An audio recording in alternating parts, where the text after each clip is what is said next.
बघा आमचे जोडूदार, आमचे परिक्रमावासी मित्र, आमचे परिक्रमावासीतले एक कोण आपले सिन्नर, नाशिक जिल्ह्यातले, आपण सगळे नाशिक जिल्ह्यात. आणि काय नाही, त्यांनी फक्त विचारलं कोणाकडे गाय शाप आहे का.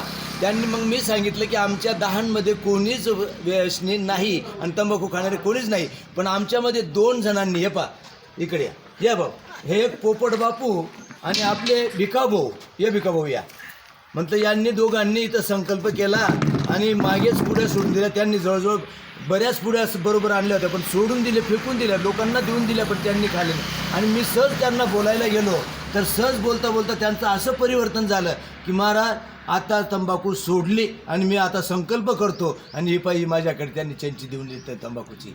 असे हाच उपदेश. मग सहज बोलायला गेलो, पण त्यांनी अनुकरण केलं. आणि मग एकनाथ महाराजांनी सांगितलं आहे, क्रोधीय विश्वासी त्याशी बोध नव्हे, त्यांची बोध करू नये.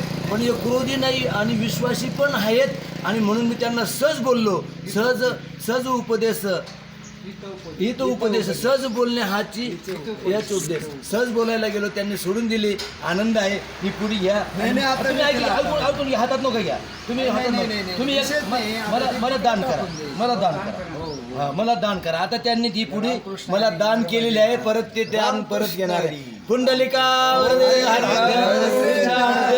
तुका पंढरीनाथ भगवान ज्ञानेश्वर महाराज, जगद्गुरु तुकाराम महाराज, नर्मदा मैया की जय, कृष्णाजी माऊली महाराज की जय. त्यांनी दान दिले, आता ते खाणार नाही कोणाला.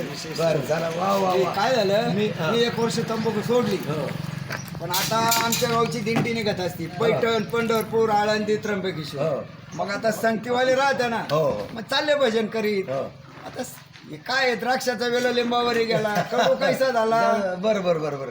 वा वा वा. त्याच्यामुळे वर्षभर बरं का तुम्ही सोडले, तुम्हाला तर आनंद होईलच, घरच्या नाही आनंद होईल, पण मला खूप आनंद झाला. वा वा वा. माझ्या एका शब्दाने जर इतका फरक बघा. रामकृष्ण विषय कसा आहे, हित कळायला पाहिजे, समोर त्याने सांगितलं. अगदी बरोबर. तो काही त्याचं हित नाही ना त्याच्यात.